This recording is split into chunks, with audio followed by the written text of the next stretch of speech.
De reconnaissance, cette chanson d'action de grâce. Nous revenons pour la seconde partie de cette émission. Aujourd'hui, nous serons dans la littérature chrétienne avec un livre, un nouveau livre qui vient de sortir ou que nous avons entre nos mains aujourd'hui.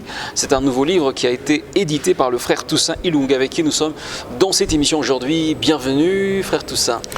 Merci beaucoup, homme de Dieu, frère Jean-Paul Kim. Nous sommes très heureux d'être avec vous aujourd'hui pour la première fois d'ailleurs. Certainement. Moi aussi, je suis très heureux d'être là dans votre émission. Alors, pour commencer, vous avez un tout petit mot gentil à adresser à nos téléspectateurs que vous retrouvez pour la première fois. En tout cas, tout ce que je peux dire, c'est que je suis très heureux aujourd'hui de m'adresser aux téléspectateurs de l'émission Gospel Magazine. Voilà. Et je crois que nous allons passer des bons moments ensemble, nous édifiant selon la parole du Seigneur. Voilà.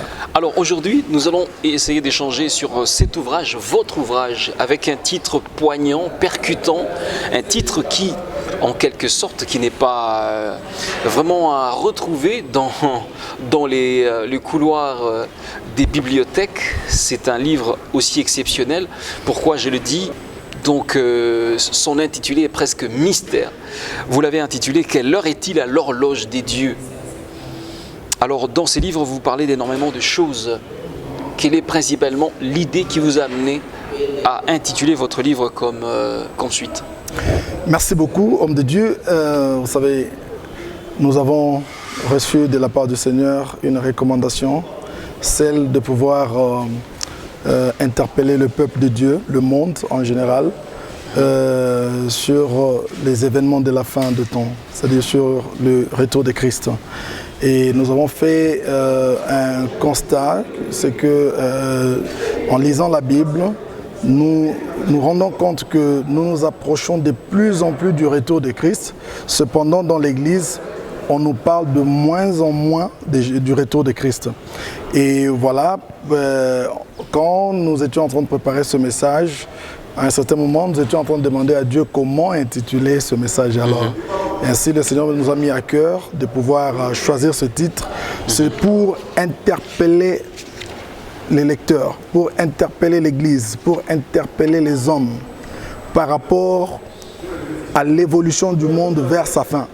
Parce que nous savons que lorsqu'on parle de l'heure, on a l'idée de l'évolution du temps. On sait qu'il y a eu un début, il y aura certainement une fin. Absolument. Mais maintenant, où sommes-nous ? Oui. Comment nous situer par rapport à la fin qui nous intéresse beaucoup plus. Voilà, c'est pourquoi nous avons intitulé ce livre « Quelle heure est-il à l'horloge des dieux ?» Voilà, si je peux... Puisque ça existe, l'horloge des dieux.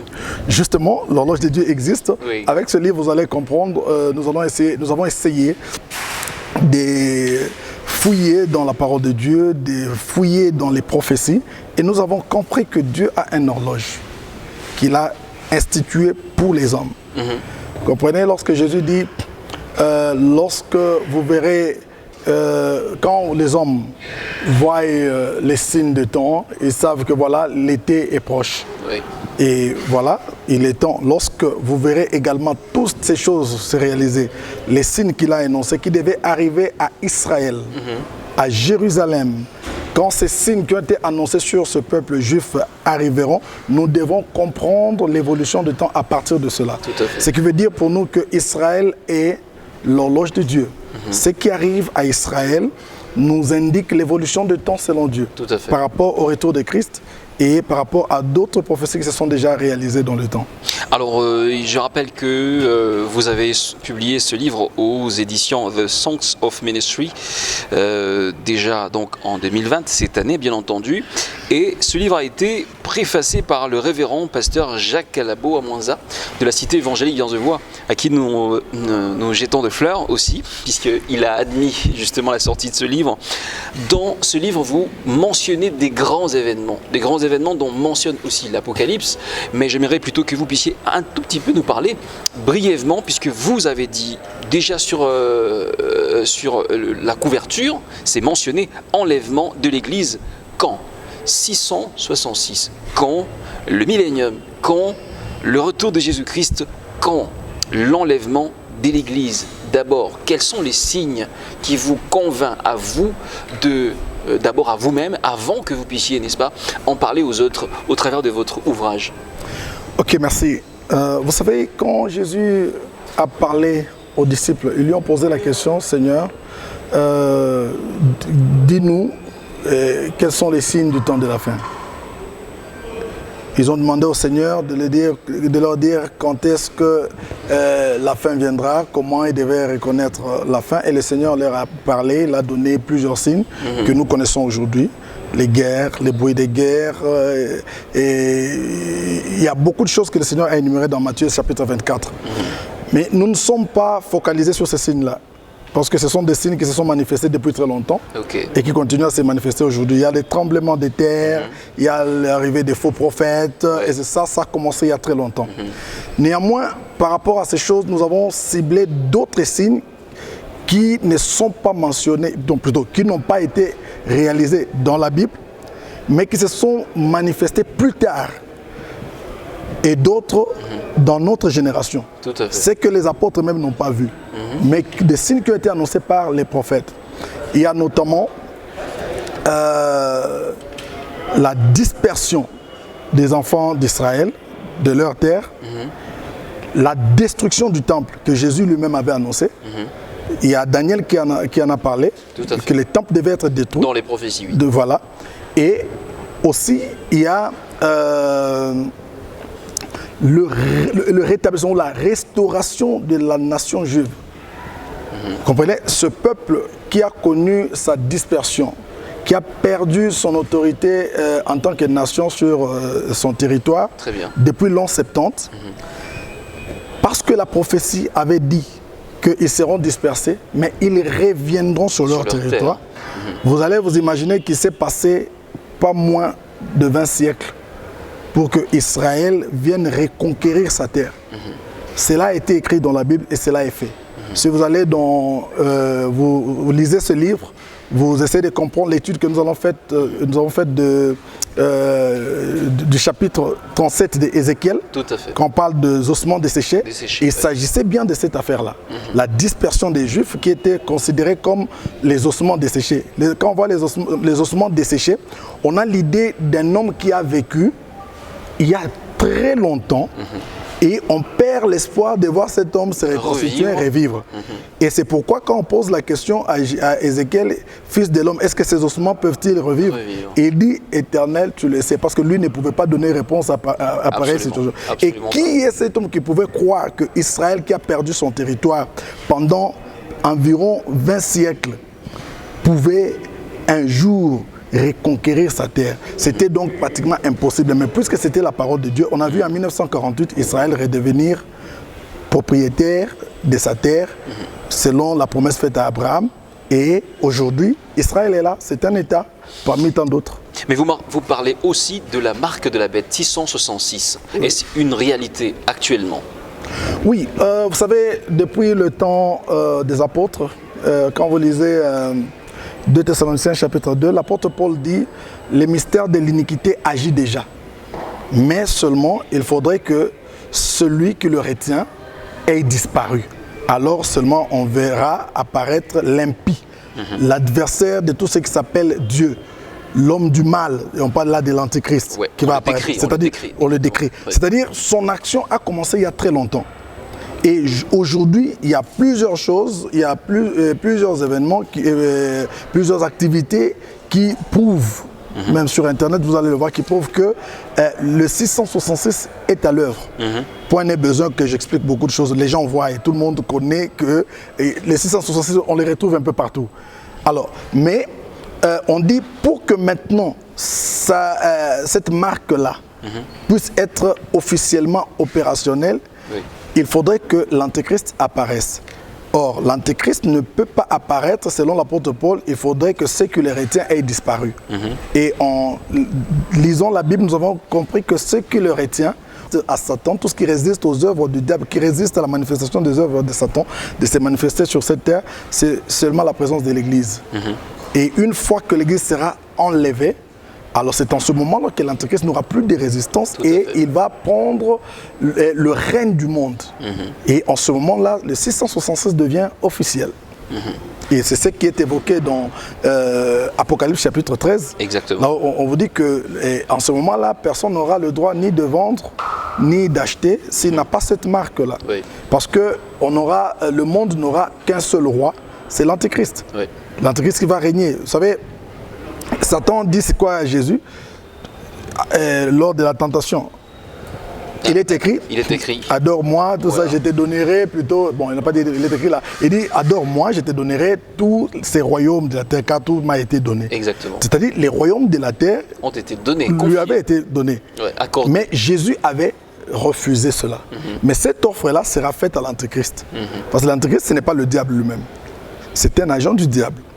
Mais lui, comme on a proposé à Jésus, Jésus avait refusé, lui ne va pas refuser. Il va accepter ce royaume de la terre. C'est ainsi qu'il aura tout le pouvoir du diable. Il sera l'incarnation du diable lui-même et il va agir avec tout le pouvoir de Satan et sa marque sera 666. Et quand il sera en train de régner, il régnera sous le monde entier. Tous les royaumes, tous les pays du monde lui seront soumis.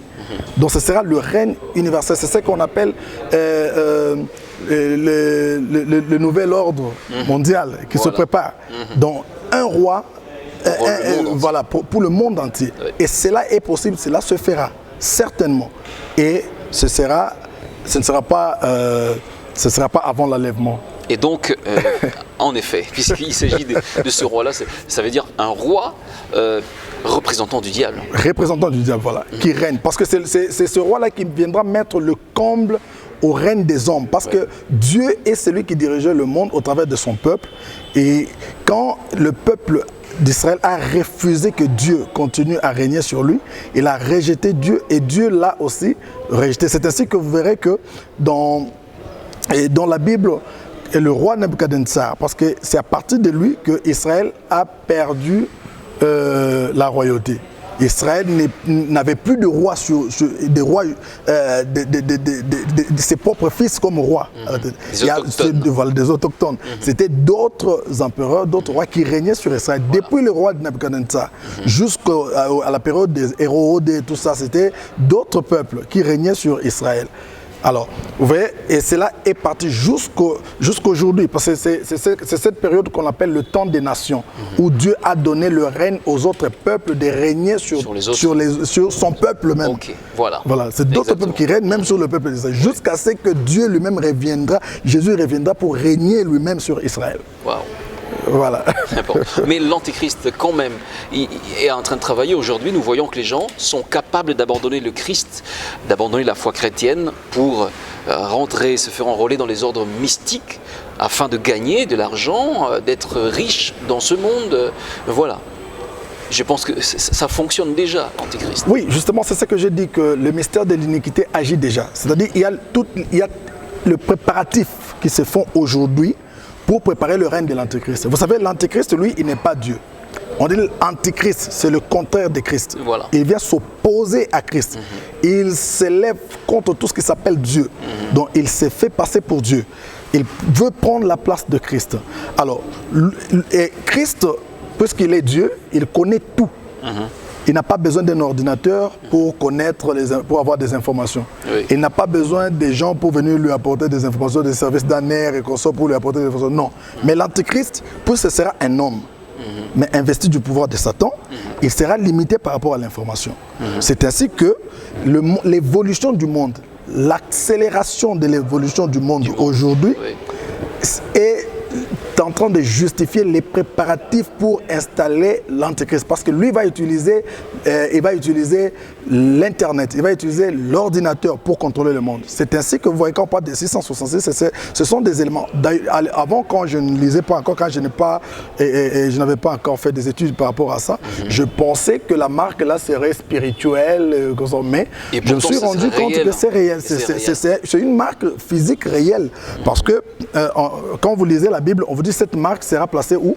Soit au revers du bras de votre main, paume de main droite, la main droite, ou soit au front. Exactement. Maintenant, quand vous essayez de voir ce qui se passe aux États-Unis aujourd'hui avec l'Obamacare, et cette puce électronique que l'on insère dans l'homme, on a fait des études, on a donné 1 500 000 $ aux médecins spécialistes pour faire des études et voir quelle est la partie du corps humain, où on peut placer cette puce sans qu'il n'y ait de dégâts dans le corps humain. Parce que cette puce contient un liquide, là, le lithium, là, qui est un liquide nuisible à la santé, voilà, à la santé humaine. Alors, on a cherché quel est l'endroit du corps humain où ce truc pourrait être placé sans qu'il s'en cause des dégâts. Et on a trouvé que c'était seulement au front ou au bras. Donc Dieu a conditionné cela à cause de la prophétie qui était déjà donnée. C'est extraordinaire. Mais puisque votre livre révèle énormément de choses, mais des choses peut-être qu'on n'est pas capable d'écouter très facilement. Oui. Mais il faut le dire, en le parcourant, vous avez simplifié le message, il est plutôt limpide et clair. Oui. Et donc, puisqu'il y a énormément de questions, mais je voudrais plutôt que vous puissiez d'emblée donner le rendez-vous du vernissage de votre ouvrage. Quelle heure est-il à l'horloge de Dieu? Ok, merci beaucoup. Comme vous l'avez dit, nous avons essayé vraiment de synthétiser et de démystifier. Nous avons essayé de parler en des termes clairs et simples pour que tout le monde parvienne à comprendre le message. Et voilà, donc le 14 de ce mois, le 14 mars 2020, nous allons procéder à l'inauguration ou à la sortie officielle ou même au vernissage de ce livre. Et ça sera à la cité évangélique Viennes-de-Voix, pas dans le temple, mais bien sûr dans la salle polyvalente au-dessus du temple, au deuxième niveau du temple. Voilà. Oui. Donc c'est là que nous allons vernir ce livre. Et nous allons essayer un peu d'expliciter, parce qu'ici on est limité par le temps, on ne sait pas entrer en profondeur. Et ce jour-là, on essaiera d'entrer un peu en profondeur, mais pas trop, mais seulement le livre pourra dire mieux. Mais il y aura certainement des séminaires qui vont suivre. C'est là que nous entrerons en profondeur. Donc vous invitez les gens à venir participer au vernissage? Oui, l'invitation est gratuite, mais c'est conditionnel. Okay. Ceux qui veulent participer doivent avoir l'invitation. C'est juste la réservation, voilà. C'est juste cela comme condition. D'accord, le numéro de téléphone. Voilà, le numéro c'est le 081 288 21 45. 081 288 21 45. Bien. Alors en quelques mots, j'aimerais que nous puissions finir en parlant du retour de Christ. Est-ce une réalité? Les gens en doutent.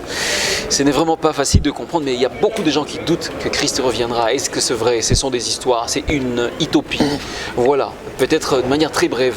Comment vous pouvez répondre à cette question? Merci beaucoup. Que tout homme soit reconnu pour menteur et Dieu seul soit reconnu pour vrai. La Bible me dit que, vous savez, de la même manière que nous sommes en train d'attendre aujourd'hui le retour de Christ, ceux de son époque attendaient sa naissance. Nous sommes en train de dire que ça traîne, eux aussi disaient que ça traîne. Wow. Ils ont attendu pendant des millénaires, Jésus n'était toujours pas né. Mais puisque c'est Dieu qui avait parlé, un jour, on a vu Jésus dans les rues de Jérusalem, il a marché, il a accompli tout ce qui était écrit sur lui. Exactement. Et de la même manière, nous aussi, nous sommes en train d'attendre. Parce que si Jésus est né, c'est pour vous dire que les prophètes n'avaient pas de défaut, les prophètes avaient parlé réellement de la part de Dieu. Mais nous aujourd'hui, nous n'attendons pas seulement ce que les prophètes ont dit, mais nous attendons ce que lui-même Jésus a dit. Lui qui est né selon la prophétie, et se lève maintenant et dit que votre cœur ne se trouble point. Croyez en Dieu et croyez en moi. Il y a plusieurs demeures dans la maison de mon Père. Si cela n'était pas, je vous l'aurais dit. C'est Jésus qui explique, qui répond à votre question. Si cela n'était pas, je vous l'aurais dit. Je m'en vais pour vous préparer une place. Lorsque je m'en serai allé et que je vous aurai préparé une place, je reviendrai et je vous prendrai avec moi afin que là où je suis, vous y soyez aussi. Donc vous comprenez que ça sont des choses que Jésus a dites avec précision, avec insistance. Et il n'a pas dit ça à n'importe quelle heure. Il a dit ça à la veille, presque à la veille de sa mort. Ce sont des paroles comme des paroles d'adieu. Voilà. Ce sont des choses sérieuses. C'est comme un testament qu'il est en train de laisser. C'est-à-dire c'est avec beaucoup de sérieux qu'il parle. Si on peut douter à toute autre chose, mais pas à ce que Jésus a dit à cet endroit-là. Parce que les disciples étaient tristes lorsqu'il leur annonçait sa mort. Et c'est ainsi qu'il a vu leur tristesse. Il leur a dit que votre cœur ne se trouble point. Croyez en Dieu et croyez en moi. Donc nous croyons en Dieu et nous croyons en Jésus. Et nous croyons qu'il est allé nous préparer une place. Quand il aura fini, il reviendra nous chercher. Nous sommes pèlerins sur la terre. Nous ne sommes pas appelés à vivre éternellement sur la terre. Nous irons au ciel. C'est là que le Seigneur nous attend. Merci beaucoup, Papa Toussaint Ilunga. Vous avez, je rappelle que vous avez sorti un livre, un ouvrage important, indispensable, avec un message poignant, percutant, qui parfois peut faire peur à certaines personnes. Il s'agit de quelle heure est-il à l'horloge de Dieu? Bien. Alors, on rappelle le numéro de téléphone et puis on se sépare par ici. Voilà, c'est le 081 288 21 45. Aussi pour d'autres questions, hein, ce numéro-là. Justement, nous allons donner des éclaircissements. Voilà. Merci infiniment d'avoir répondu à notre invitation. En tout cas, c'est moi qui vous remercie. Je pense qu'on aura plusieurs émissions autour de cet ouvrage. Gloire au Seigneur. Nous sommes prêts pour intervenir et édifier le peuple de Dieu. D'accord. Merci.